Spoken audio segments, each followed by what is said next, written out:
Welcome to the Awakened Goddess Show, your source for inspiration, wisdom, and personal discovery. The place to learn from a diverse mix of mentors, metaphysical experts, spiritual leaders, and best-selling authors from around the world. I'm Angela Wilkinson, attraction coach and founder of The Goddess Next Door. Join me as I explore the minds of my masterful guests while they share powerful insights and easy-to-use tools you can start using right away.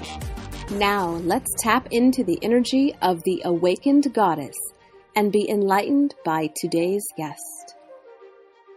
Hey everyone, I'm your host, Angela Wilkinson, and welcome to episode 28 of the Awakened Goddess Show.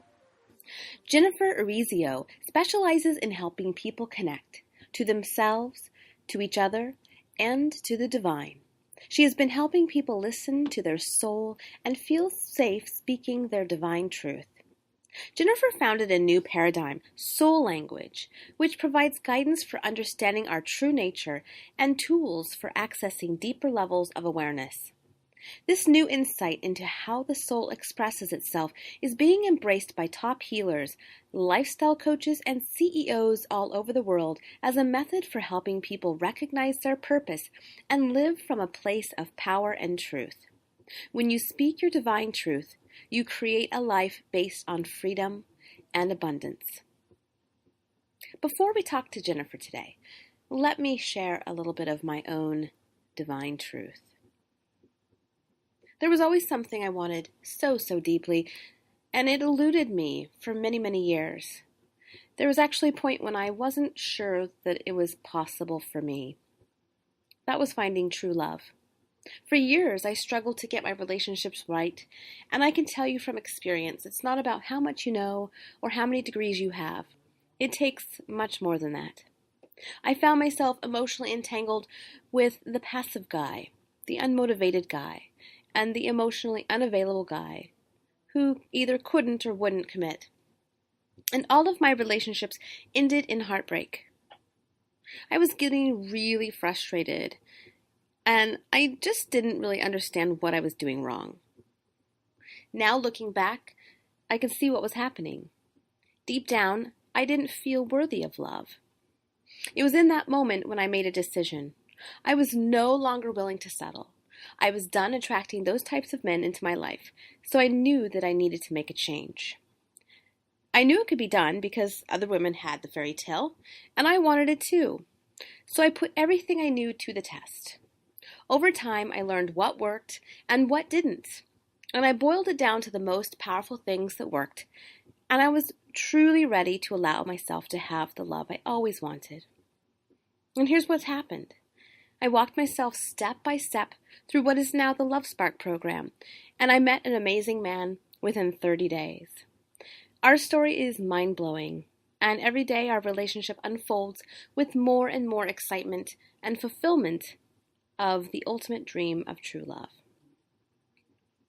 You might be where I was just a few short months ago. Maybe you've lost the faith that you can meet someone amazing who gets you and enjoys and loves the quirky things about you. If that's you, and if you're ready to find love or have love find you, join me over at the Spark Society, where I'll teach you the exact steps I took to fall in love with my soulmate. Doors open February 1st, so make sure to get on the list and I'll let you know as soon as you can register for the Love Spark program. Learn more at theawakenedgoddess.com or go to the podcast page and click on the Spark Society banner. Thanks for listening and enjoy the show. Hey Jen, how are you today? I'm doing amazing. Thank you for asking. I'm excited to be here. I've been thinking about what we're talking about today, feeling safe, speaking your truth. And this is something I know from personal experience has been a challenge for me. So to have you talking about this today, I know that I'm going to get a lot out of it. And hopefully the listeners will as well. So talking about speaking your truth, what exactly does that mean? That's kind of an esoteric thing to say, and I get the esoteric because that's how I talk most of the time, but let's get really practical.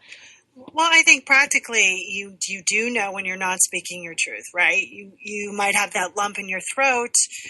You might have that heaviness in your chest. You might feel like you're swallowing your words. You might not feel like you're being heard, or you keep repeating the same thing over and over again, and it's not going anywhere. Mm. I've had instances where I have been so locked up in actually speaking or voicing my truth that nothing would come out. I would go to speak and not, like, you would see the little smoke thing from, the cartoon come out. Yeah.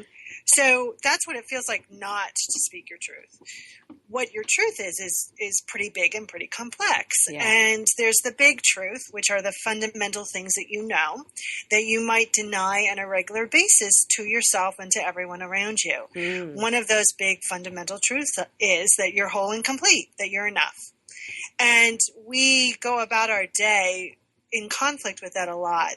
And we say and we do things and we express things that are in direct contrast to that truth. So that's more of a practical of the esoteric. In those big truth things, there's your portion of that truth and how to express it and how to feel safe. And here's what people don't realize, that even if you've never felt safety in your body or have never felt safe in your life, you can get there fairly easy and fairly quickly if you get on the bus. It's maintaining that level of safety that takes some practice. But I can give everyone an experience of what it feels like to be and feel safe in their body right here, right now. Oh, right. And then, do you want to try it? Sure. Well, you know what? I can't believe we're already only like 1 minute in and we're just like going deep right away. I love it. So yes, let's get into our bodies and feel that truth. Beautiful. So here's the thing. We're going to use your body's divine intelligence to put us in a level of consciousness. It knows how to do that. Your job is to kind of get on the bus. You can choose to get on the bus with me, which means your body will take you right there, or you can move into resistance. It will do it if you get on the bus. So just take a deep breath, and you're going to just listen to my voice and allow your body to do what it wants to do. Here goes. Divine intelligence, fill my body with the feeling and knowing that I am safe.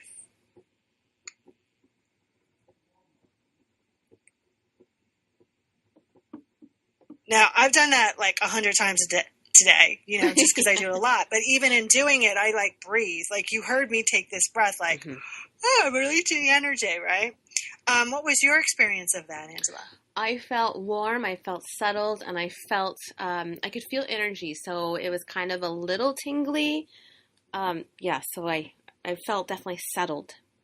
So if you were to practice that several times a day, and especially when you move into anxiety, fear, and a way to tell if you're there is you're either thinking about the past over and over again and trying to change it, or are you consumed with the future?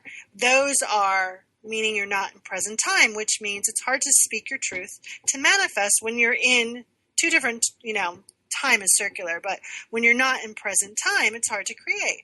So if you're feeling anxiety or fear or worry, if you just pause and get on that, allow that safety to fill your body, you will create a choice based on that safety, based on that truth, rather than based on programming or based on fear or based on some other person's belief system that's really not in alignment with you. Yeah. Yeah, because how many times do people kind of put their stuff on us? Right, and we take it. And yes, that's the whole thing, right? Yes. And we're putting stuff on people that, we make assumptions all the time, especially in conversation, especially in relationships. I'll ask, okay, so why did you laugh just then? Because I can interpret that laughter as, oh my God, I'm not good enough, blah, blah, blah. And it's normally has nothing to do. And once you do that, then you're like, oh, okay. What I've noticed in conversations with people, often they'll go, and my comment is, no, I don't know.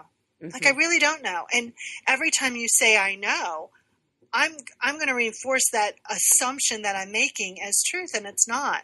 Yeah. That's a great point. Right? So it's really being clear about your own consciousness, what you're putting into every equation and every interaction. And if it were only that easy, or it would Yeah. feel that easy. It's a practice. Yeah, because I'm thinking about my own experience, talking about the past here, or even the future, that it's not comfortable necessarily to be speaking your truth, or even, like you say, we tell ourselves things that aren't necessarily true all the time. And so let's talk more about that, because there's just so much there.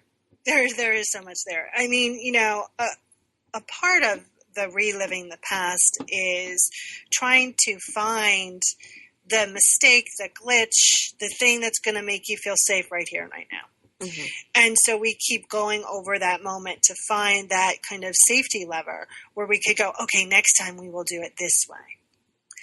So if you are consumed by your past, the first thing that I like to offer you is to step into a level of acceptance. So here's what non-acceptance looks like. You're in London. You have a map of London. You're at the tube station. You're looking at Big Ben. And you are insisting you are in Paris. Right?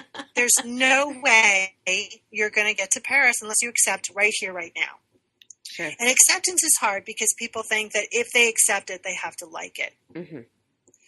So let's just all think of something from our past. Just tune in. And if you were to accept that, just as an experience, that happened,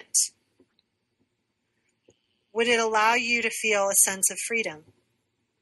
Sure. So I'm going to take you through a very brief, energetic meditation, and it goes like this. There's a part of me that already knows and believes that I can fully accept my past. This part of me knows that deep truth. Knows in doing so, I am safe. That part of me that knows this deep truth is willing to tell all other parts of me that live in fear and doubt, and will continue to do so from this moment forward, so I may create based on freedom, not on my past. And if you love to share your experience of what you noticed in your body or energetically, I'd love to hear it.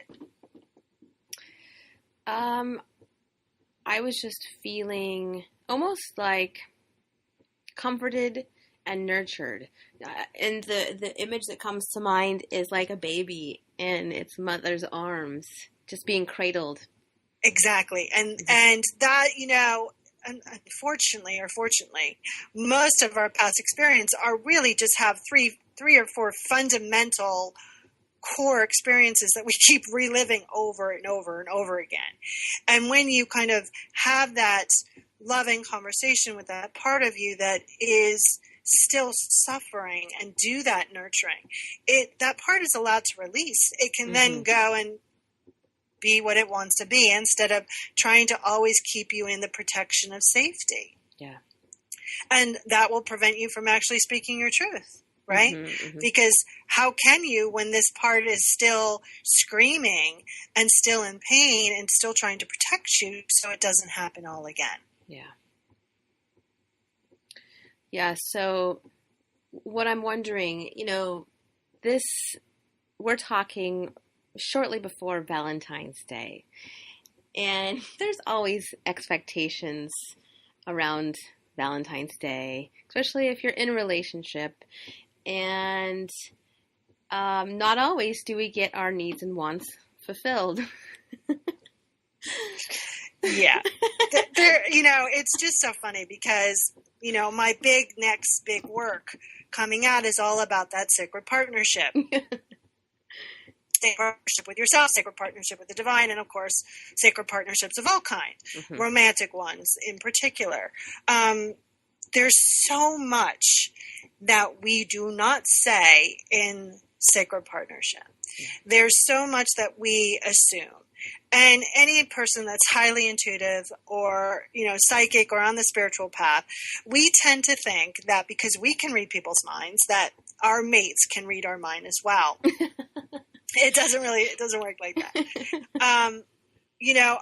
what I think is really, really key is, first of all, to understand what your needs are. And most people don't understand what their needs are. They don't understand the difference between a need and a want. They don't understand that they need also to fulfill those needs themselves. Yes. They don't particularly understand how they express their love or their partner expresses their love. And they're not really clear about what their expectations is and how to communicate it. Yes. And when they do communicate it, it tends to be an ultimatum because it's coming from a place of starvation. Mm-hmm.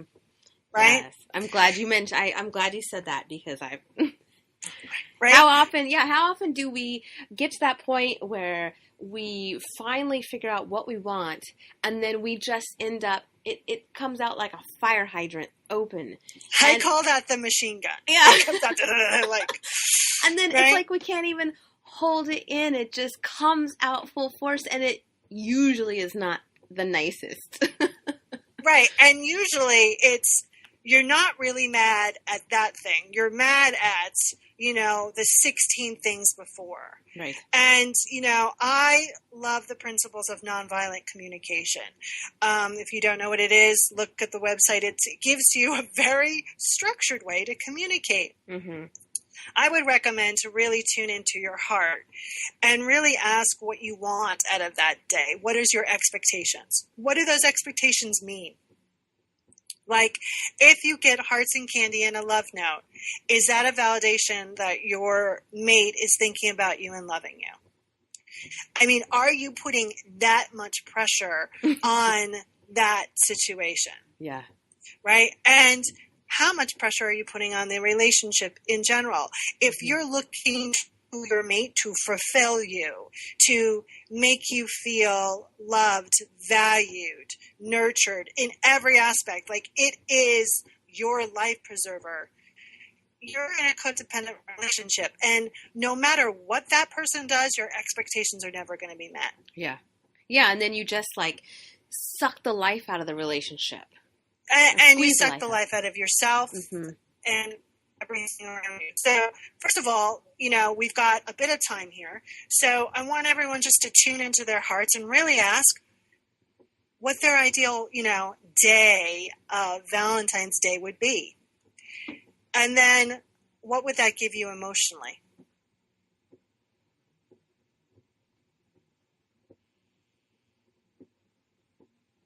And now I want you just to feel your pipeline to the divine, whatever you call that. God, love, universe, tree, Bob, I do not care. And just feel it. And whatever that emotion that you would get out of that Valentine's Day experience, I want you to ask the divine to flood it in your pipeline. Roll around in it, wallow in it. Let your cells kind of suck it up. And now I challenge you to do that several times a day until the big day arrives. I love it. Because you're allowing the source that will never let you down to fill you. And then that will overflow. And I want you to really be clear with your loved ones. I would really love it if we could do this. Right? Do you think you could, is that something you're on board with? Can you do that? Mm-hmm. Right? Instead of playing the, I am going to make you kind of read between the lines what I want. So I'll explain a recent episode. So I was dating someone, heart opened up, things are kind of in flux, not working out the way I wanted it to. And so we broke up, and we've been keeping in touch on and off. And I got a giant TV for Christmas. So I have this little TV, and I know he wanted a little TV for his bedroom. So I called him. I'm like, I got this TV. Do you want to come pick it up? Okay. Now, here are my exact words. No rush. Pick it up whenever you can. Mm-hmm. I don't mean that at all. No. I mean, give me a date, blah, blah, blah, right? Yes. So a couple phone calls. I'm like, hey, are you going to pick up this TV? He's like, you said it was no rush. And then there was a pause. And he goes, but that's not what you meant. And I went, yeah, I'm calling out. You could call me out on it. That's not what I meant. And so we often say things that we don't really mean because we want to be loving or what we think is loving or compassionate or we want someone just to assume what we want. Right? Mm-hmm. So the TV now is this giant, amazing lesson of healing for me to say exactly what I want and say, hey, can you do that? And also to determine what's behind what I want, right? Exactly. Right? So it's all levels of different truth. And understanding how to express it for yourself and for the other person. And I have two friends who have this great saying that all expectations can be met if they're clearly spoken of. Now, I think I've kind of paraphrased what they really say, but that's what it means. Like, if you don't talk about your expectations, then your significant other and all sacred partnerships, there's no way that person can say, yeah, I can do that, or no, I can't. Mm-hmm. And really be clear about what those expectations mean. What are you trying to get out of it? If you're trying to have a need fulfilled and it's it's a bottomless pit need, then it's really an internal. All relationships are internal. They start with you. And fortunately or unfortunately, they're all eternal as well. So they're going on forever in different timelines. Mm-hmm. So you might as well realign as much as you can with your relationships. Yeah. Yeah, and it seems like you can start really small to kind of build up that confidence or whatever it is that brings up that feeling inside. Because I know for me, when I have something like, for example, starting a new relationship, and it's like everybody's kind of beating around the bush and not really saying. Yeah. It's like the elephant in the room, and then you don't. It's so funny. It's like we're on our best behavior, right? Mm-hmm. And then somewhere I was watching Glee the other night, and there was this conversation, and they were talking. They're like, yeah, for like 3 or 4 months on your best behavior until the walls come down, and then you guys kind of like explode, and you have to determine, if you like that person. Yeah. It's a lot of wasted time. Yeah. That's right? When you actually meet the real person. Right. And so, and I think people do that a lot. They play that persona game, right? Before I speak, I like to do this check-in. If I knew I was loved and supported here, if I knew I was whole and complete here, what would I say? What would I do? What would I express? And really what I'm saying is, if I knew me internally, I was loved, supported, whole and complete, what would I do? And most of the time, in that situation,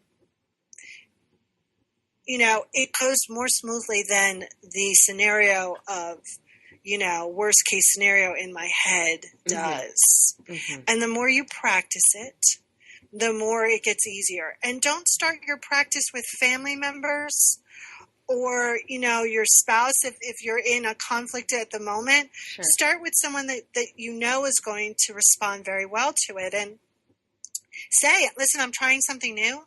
I'm noticing I'm not speaking my truth here. I like to say something, and I don't need your input. I just want to be witnessed. Do you think you can do that? Yeah. And that's so great to say that, kind of, letting them know this is what I'm doing, because it kind of relieves that pressure that you have to do it right or do it perfectly, in quotes. Yeah. Yeah, the whole thing is not to let it build. Mm-hmm. When it builds, it is going to be the machine gun, the volcano, the explosion. And then you're going to beat yourself up because you're not loving or compassionate or judgmental, or you've got anger issues, and it becomes this push-pull. And again, that safety exercise, the more you do it, the more you're going to have a foundation of safety. Mm-hmm. And when you know that you have that foundation of safety, you're being supported in ways that are seen and unseen, the sky's the limit. Not even, everything becomes a possibility. Well, it seems like that exercise that you just walked us through, where we get that feeling inside and connect with the divine and then just kind of expand it out, that seems like really something that, once you're giving to yourself what it is you're seeking, then it completely disarms or decreases the pressure that you're putting in on the situation or the person.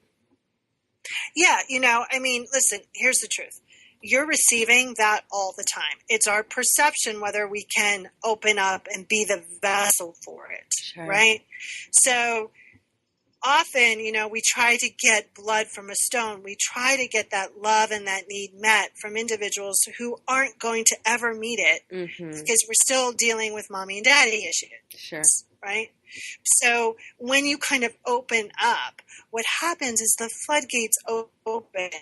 You can actually pause and hear your soul instead of the programming, and choices become different.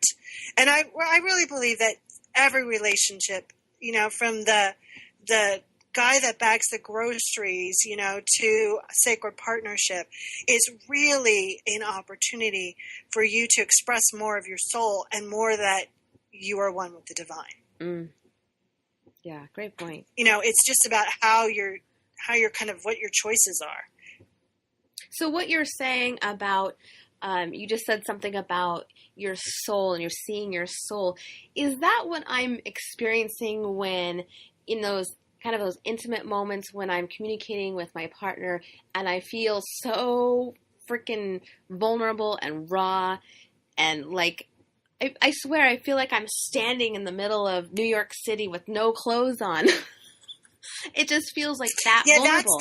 That's the conflict between programming and soul, right? So your soul knows that essential self knows you never can be harmed. You can never be hurt.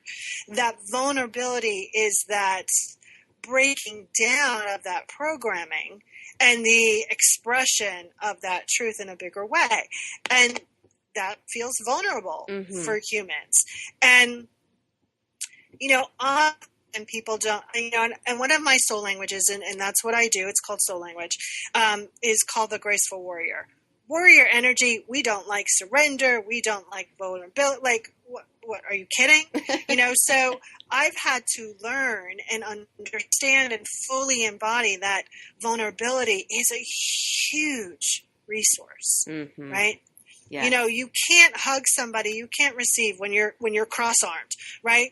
It takes an open thing. For a warrior, this means like, oh God, I'm not protected. But understanding that and feeling, even if it's a tiny little seed, that part of you that's never been hurt, that never will be hurt, is hugely powerful, right? Yeah. There's huge power putting your stake in the ground for yourself and what you believe in and your truth. And it's also a selection process, right?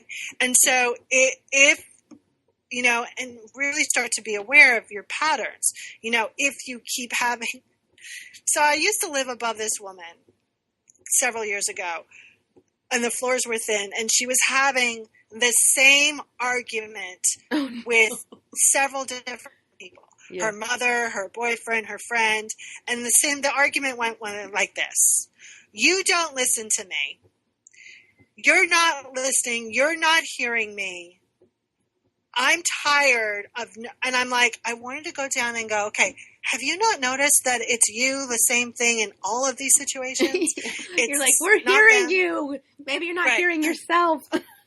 Right? So, remember that the only constant in your life is you. And often when and we've all done this, I've done this, I'll do it again. We blame that, well, if this person did this and they acted like this, blah, blah. No, it's an internal thing. Yeah. So when you connect with your soul's going to give you that answer where it's going to be, Jen, come on, you're afraid again. Or Jen, you don't have to prove that you're worthy. Or Jen, just accept where you are.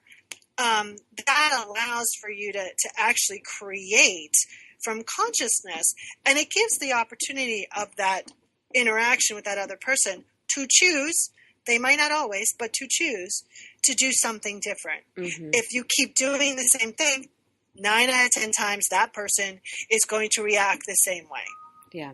I was talking to a friend of mine today, and we were talking about leading in relationship. And she said, well, somebody has to be the leader.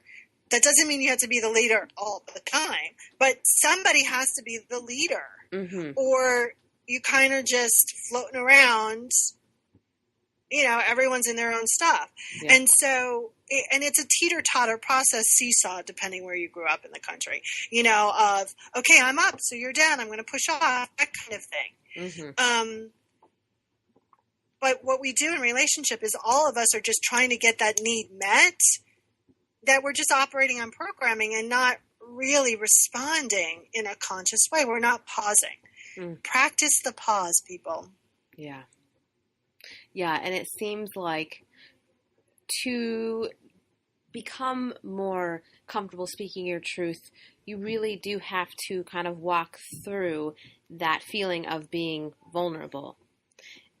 And just recognize that that's part of the experience. That's part of the human experience, that you are going to feel this uncomfortable feeling, at least a little bit for a while, until, as the more intimate you become, or the more you're expressing your truth, you have to move through that process. Is that correct? Or? Yeah, and people, and I've done this, people associate pain and uncomfortable with negative and bad.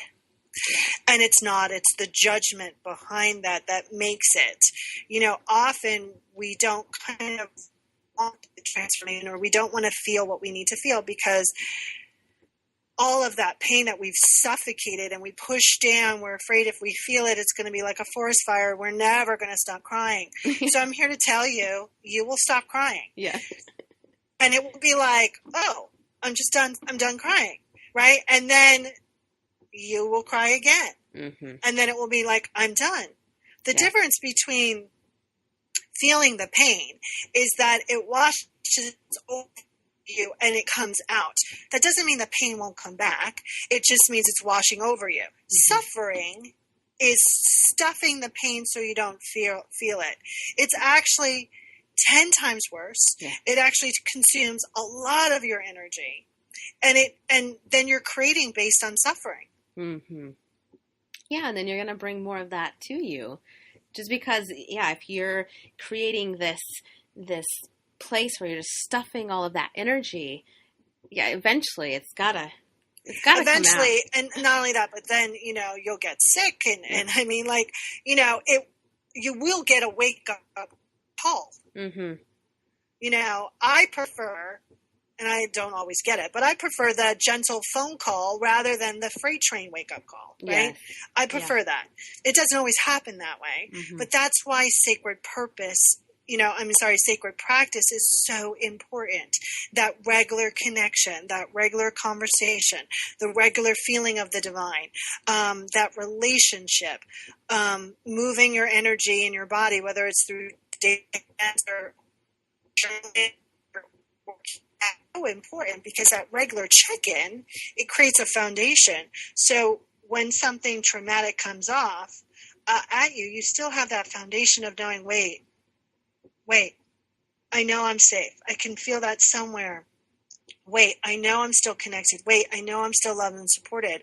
So the more that you embody, not do sacred practice with your mind, but actually embody it, the easier the challenges become, the shorter. Doesn't mean you're not going to be brought to your knees, but it's not a long, drawn-out process. Mm-hmm. So mention those things again, because the sound got a little wonky. So you said journaling. What else did you say? There's several parts of sacred practice, right? There's the connection where you feel the divine. Okay. There's the conversation where you go, hey, what's happening? Can you give me insight? Then there's the, hey, I need blah, blah, blah, God. Can you work it out? Right? And then there's the moving of all of the insight that's coming out. It's got to come out. Yeah. It can come out through journaling. It can come out through dance. It can come out through singing or chanting or any kind of movement. You can scream it out. Mm-hmm. I don't really care how you get it out, but we so often do the drive-by sacred practice or, and I see this a lot of time with gratitude. Oh, God, thank you so much for blah, blah, blah. But by the way, I don't have this. So you're not actually in the energy. You're doing it with your mind. You can always tell when someone is not really being in the moment of their transformation or awareness where they say this catchphrase. But I've worked on that before. Mm-hmm. Yeah. Mm-hmm. I've worked on my dead dad for years. Dead dad still comes up, right? Mm-hmm. So, it's just a new layer. And often we think of those challenges, we judge them instead of saying, oh my God, wait. This is an opportunity for me to be closer with myself, with God, and to create something better. Yeah. Oh my God, this is exciting. But because the pain comes up, we go, oh my God, now I'm on the roller coaster. Get me off. Yeah. Let's go find something to eat, right? Right. Yeah. Okay. So I want to bring us back full circle because it sounds like this would be an awesome time to bring this up. Because we started with you talking about manifesting and clarity around your truth and manifesting. So could you speak just briefly on that? Yeah. So, most of us know about the universal law, the law of giving, receiving, the law of cause and effect. So that law is happening all the time. So the way I look at this is that the divine's going, okay, Jen, here's what you want, here's what you want, here's what you want. But I use that law personally. So if I think I'm only worthy of, I'm holding up my hands like a little, inch of stuff, then that's all that the law is going to provide. The clearer we are with our truth, the more we embody, the more we feel in every cell that you are enough, that you are whole and complete, you are great, whatever your big truths are. Mm-hmm. I am enough. Right. The more powerful that personal belief is, and the more manifestation can happen. When you are consumed with past or future, you're not utilizing your creative energy right here, right now. And so you're also not grounded to the earth. Mm-hmm. We live in a physical environment. We need to accept that we are here, and most people trauma do not spend a lot of time in their body. Mm-hmm. It is hard to create when you are part of the ether. So what I tell people all the time is, start a daily practice about aligning that central energetic channel that goes from your tailbone to the top of your head. It should look like a piece of uncooked spaghetti, not brittle, just straight. Mm. If it looks like or feels like a piece of cooked spaghetti, you're walking through everyone else's stuff, and you're probably in a lot of conditions for yourself and for others. What a great visual. Excuse me? What a great visual. Uncooked spaghetti. And then align your earth star with your heaven star, meaning know that you're supported both by the earth and by heaven. And play with it. We make manifestation like life and death. Mm-hmm. It's really not. Yeah. It's a game. And not in a manipulative way, but in a game of let's see what I could cook up with the universe today. Mm-hmm. And, just play with it. Have fun with it. E Squared, which is a book, she gives lab examples. I love it. She's one of her soul languages is called the motivator, which is so freaking awesome. Yeah. I got to talk to her. It was great. And I, as I'm reading, I'm like, oh, it's just a formula. Do a lab experiment. Mm-hmm. Stop being in this codependent relationship with the universe and with the divine. First of all, it's not, it's only going to act the way you want it to act. The universe and God, universe, tree, Bob, doesn't have free will. So, it's going to be directed by how you feel, how you think, what you express, your beliefs, and that core energy that you keep sending out into the universe. Mm-hmm. Yeah. Yeah, and I can see how your ability to really receive and not resist really will allow that manifestation to occur. Yeah. And what I love about soul language, which puts some tangibility around soul, is that it puts words in a connection that's personal and structured. Mm-hmm. And so you get to actually interact with the three core energies of your soul that you have chosen to utilize to create what you want. And you can always understand when you're working consciously or unconsciously. So my soulful personality energy is called graceful warrior. You know, that's how my soul prefers to go through life. Action, movement, and grace. And the other day I got to identify a graceful warrior. I never identify people with my own soul languages. It's so rare. Mm-hmm. And I'm reading the definition and I went, oh, crap. Look, there it is in black and white. Unconscious behavior in my life. And it actually gives you that kind of, why is this happening? Yeah. Right? That way to respond and go, okay, wait, pause. I know what's happening. Let's move to consciousness. And it's living and breathing. So it's really personal. Yeah. And then you get to meet people who speak your same language, and that's where the real fun begins. Yeah, I had mine done, and it was so fascinating. Mine was genius. So... Yeah, that's your mission language. So yes. That's your, and mission, people confuse mission and purpose all the time. They think it's a delivery system.